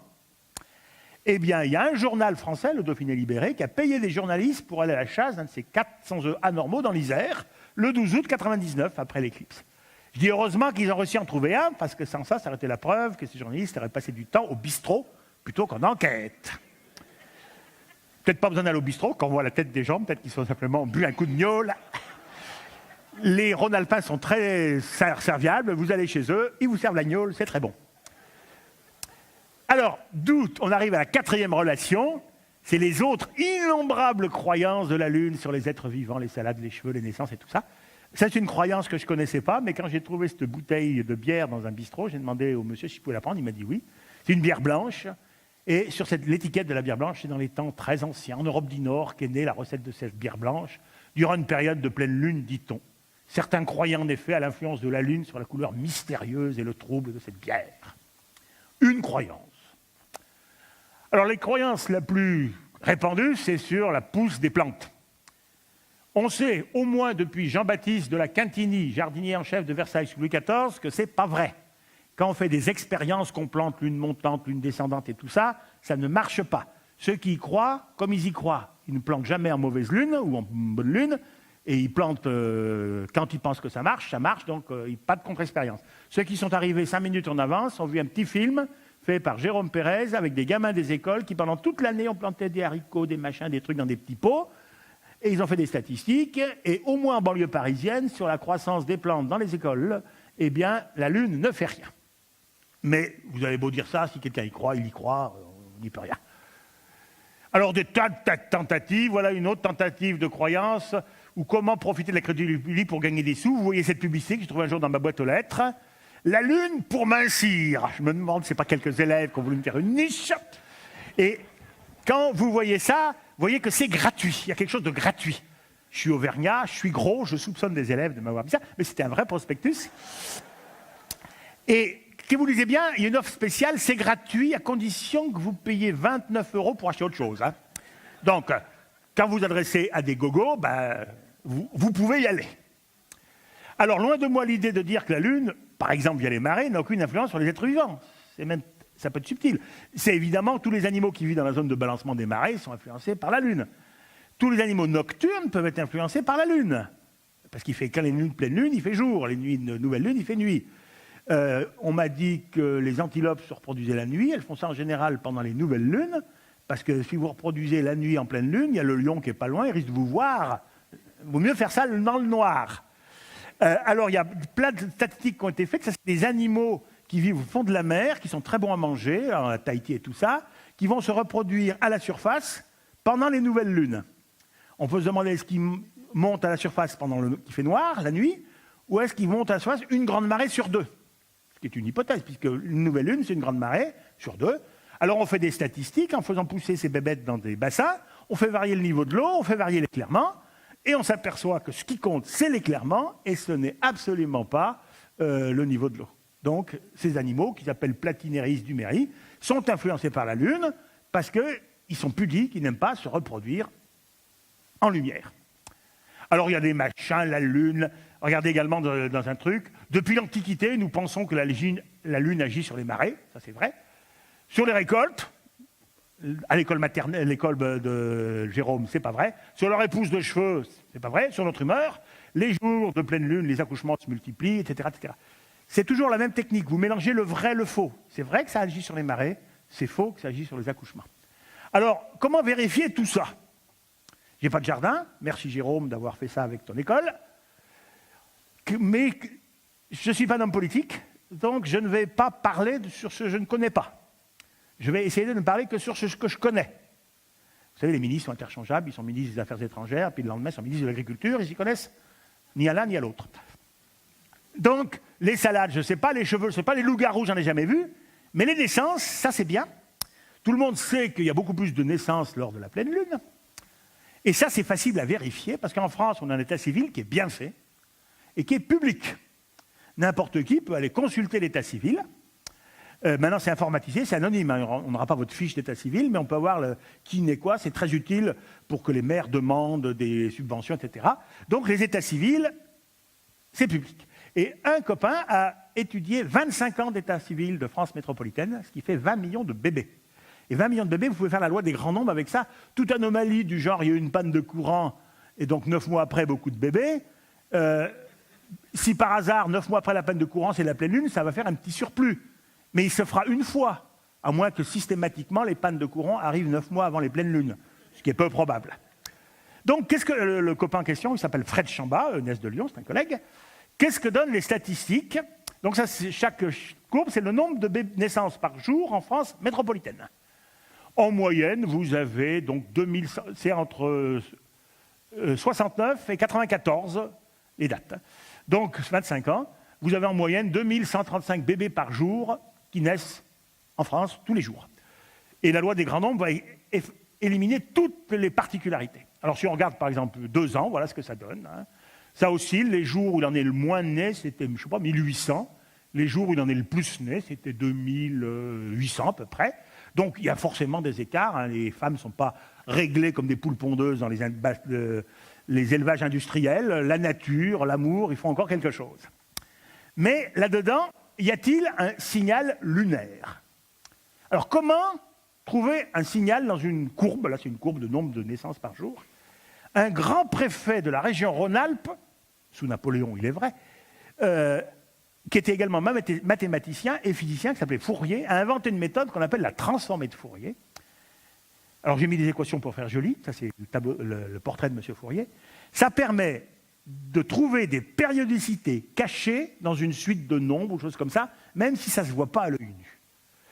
Alors, voici une courbe de prévention. C'est moi qui ai dessiné cette courbe avec PowerPoint. Il y a des années, alors c'est une courbe totalement virtuelle, fictive, qui ne représente rien de réel, qui va de 1950 à 2000. Les années où j'ai mis en rouge, ça monte. Je ne vous dis pas ce que c'est que ça, c'est X pour l'instant. Les années où ça baisse, ça descend. Vous voyez que des fois, ça change tous les ans, des fois, c'est tous les 2 ans, des fois, ça monte 4 ou 5 ans d'affilée, des fois, ça descend 4 ou 5 ans d'affilée. Si je vous demande, est-ce qu'il y a des périodicités visibles là-dedans, ce n'est pas évident. Si vous faites la méthode transformée de Fourier, je ne vous dis pas l'opération mathématique, la méthode transformée de Fourier vous dit qu'il y a 3 périodicités là-dedans, 5 ans, 6 ans, 7 ans. Ça se représente souvent sous cette forme-là. Ça, c'est les fréquences périodiques. Alors, un défaut intrinsèque de la méthode, ça on n'y peut rien, c'est que vous allez trouver des fausses périodicités cachées, c'est la moitié. Si vous avez une vraie périodicité de 3 ans, ça va vous donner une fausse de 6 ans, une fausse de 3 ans. Et le problème, c'est s'il y a vraiment une périodicité de 3 ans, vous ne pourrez pas savoir si c'est une vraie ou une fausse. Donc la méthode n'est pas parfaite. Mathématicien, essayez de faire mieux. Donc, dans ma courbe que j'ai inventée, il y a 3 périodicités, 5 ans, 6 ans, 7 ans. Alors qu'il n'y a rien qui change tous les 5 ans. Hein. Le maximum que ça fait à l'avance, justement, c'est 5 ans, mais rien tous les 6, rien tous les 7. Alors, je vais vous dire ce que c'était que le X. C'est le montant de nos impôts. Et pourquoi ça monte et pourquoi ça baisse? Je suis parti de l'hypothèse absurde et impensable que pendant les années où il y a des élections, les impôts baissent, et pendant les années où il n'y a pas d'élections, les impôts montent. Ce n'est pas pensable, dans le pays de Descartes, qu'un homme politique soit bête à ce point. Alors, c'est virtuel, j'ai oublié la mort de Pompidou, la dissolution des assemblées nationales, l'apparition du quinquennat. J'ai supposé qu'en 1950, les 3 élections majeures, municipales, législatives, présidentielles, avaient lieu la même année, et que ça se prolongeait régulièrement. Et j'ai mis donc tous les 5 ans législatifs, tous les 6 ans municipales, tous les 7 ans présidentielles. Quand il n'y avait pas d'élection, ça montait. Quand il y avait des élections, ça baissait. Quand il y avait 2 élections la même année, ça ne baissait pas 2 fois plus, il ne faut quand même pas exagérer. Donc voilà ce que ça donne. Alors, est-ce que cet exemple est totalement impensable? Là, c'est une courbe qui donne l'évolution des impôts locaux entre 1994 et 2009 en fonction des impôts locaux, en fonction des élections municipales, les années élections municipales. Vous voyez que souvent, ça baisse un peu avant, alors paf, après, ça remonte bien. Comme quoi, il n'y a pas que les astronome qui abusent de la crédulité publique, il y a également les hommes politiques que nous élisons. Donc, c'est notre faute. Monsieur le maire, je ne sais pas si tu es là, mais excuse-moi. Alors, revenons à la Lune. Il me reste 6 minutes à ma montre, 4 minutes à la pendule là-haut. Je fais la transformée de Fourier des courbes de naissance. Je vois pas de pic à 29 jours. La Lune ne fait rien. Voilà. Par contre, je vois un pic à 365 jours et un pic à 7 jours avec les multiples et les sous-multiples, comme je vous ai dit. 7 jours, c'est la semaine, 365, c'est l'année. Étonnant. La semaine et l'année régleraient-elles les naissances? Alors d'abord, je vérifie bien, là je fais, comme j'ai les chiffres sur ordinateur, je fais toutes les naissances sur les 25 ans en fonction du jour de la Lune. Hein. Effectivement, en moyenne, 0 c'est la moyenne, c'est-à-dire, je dis combien, 2000, ça c'est 2135 bébés par jour. Ça, c'est 2137 bébés par jour. Effectivement, lors de la pleine lune, en moyenne, il naît 2 bébés de plus sur toute la France. Mais la veille, il en est 1 de moins, etc. Alors 2 bébés de plus, c'est pas ça qui va surcharger cette femme, parce que 2 bébés de plus par jour en France, ça fait donc combien 400 départements, ça fait 2% de bébés en plus par département, le jour de la pleine lune. C'est pas 2% de bébés en plus qui vont perturber les sages-femmes ou les docteurs. Donc la lune ne fait rien, c'est acquis. Sur ce, maintenant, il y a le rythme de 7 jours. Pourquoi 7 jours, qu'est-ce que c'est? On dit c'est la semaine. Alors la semaine, on regarde. Alors, nombre de naissances le lundi, le mardi, le mercredi, le jeudi, le vendredi, le samedi, le dimanche. Alors ça, c'est pas 0, hein, c'est 1100. On n'accouche plus le week-end. Et c'est terrible. Au début des statistiques de mon copain, il y avait 5% de déficit de naissance le week-end. À la fin des statistiques de mon copain, il y en a 30%. L'hypermédicalisation de l'accouchement et la recherche du confort par le milieu médical. Il faut quand même bien qu'ils prennent ces week-ends. Alors, on proteste à juste titre contre les veaux et les sportifs anabolisés. On pourrait aussi protester contre les mères et les bébés aux hormones. Je ne parle pas s'il y a des problèmes médicaux, hein, mais s'il n'y a pas de problème médical, et si on accouche le samedi, on accouche le samedi. Sur ce, il n'y a pas que les médecins qui sont fautifs. Parce que accoucher le samedi, ça fait travailler les gens le samedi, qui sont donc payés plus cher. Or, on demande à nos élus de voter que la sécurité sociale ne soit pas trop en déficit. Donc, un candidat vous dit moins d'impôts, ça veut dire bébé aux hormones. Il faut le savoir. Pensez-y aux prochaines élections. Je finis. Alors, ça, c'est le nombre de naissances sur tous les jours de l'année. Parce que j'ai un rythme annuel aussi. Alors, il y a 2 sources de rythme annuel, c'est qu'il y a des fêtes annuelles. Le 1er janvier tombe tous les ans, le 1er janvier. Donc, quand on fait une transformée de Fourier, on a un signal d'1 an. Et vous voyez le déficit de naissance des fêtes. À date fixe, donc Pâques, Ascension, Pentecôte ne joue pas. 1er janvier, 1er mai, 8 mai, 14 juillet, 15 août, Toussaint, 11 novembre et Noël. Et vous pouvez même voir pour le milieu médical, parce que là, ce n'est pas le confort, qu'est-ce qui est le plus important de passer en famille? Toutes choses égales par ailleurs, la Toussaint ou le 11 novembre? Le climat est aussi pourri et tout ça. Et vous voyez que le médecin préfère avoir son Toussaint en famille que son 11 novembre en famille. On peut là voir les coutumes du milieu médical. Alors, en général, une grossesse, ça dure 9 mois. Donc, quand on a les dates de naissance, en enlevant 9 mois, on a les dates de conception. Statistiquement, mais 20 millions de bébés, ça compte. Alors, il y a toujours là, c'est un creux, hein, c'est 3 mois avant une grande date, je ne sais pas ce que c'est. Mais voici donc le nombre de naissances. Quand est-ce qu'on accouche le plus? Qu'on conçoit le plus? En août. Ça y va ce soir, hein. C'est ce que j'appelle l'effet congé payé. Alors, ce qui est marrant, c'est que les gens de droite sont contre les congés payés pour les familles nombreuses. Alors, il faudra qu'ils choisissent. Donc, c'est en août qu'on conçoit le plus. Puis ça ralentit, ça ralentit, ça ralentit. Et fin novembre, on conçoit plus beaucoup. Hein. Et il y a un pic secondaire, centré, non pas sur le 1er janvier, hein, sur le 25 décembre. Alors, comment interpréter ce pic de conception le 25 décembre? Alors, moi, je vais d'abord vous raconter une histoire privée, c'est ma famille. J'avais un grand frère, je l'ai toujours, j'ai un grand frère, il y a moi. Et je me vois très bien, mon grand frère et moi, au pied du sapin. Et mes parents dire, oh, on va leur faire une petite sœur. Et le 24 septembre, mon petit frère est né. Alors sinon, on pouvait dire, c'est la fête des enfants, c'est le petit Jésus dans la crèche, ça c'est plus grossier. Mais enfin, vous voyez, là, vous avez, avec la Lune, une idée des mœurs médicales et des mœurs sexuelles des Français. Et je vais m'arrêter sur ces considérations très romantiques avec la Lune et l'amour. Je vous remercie.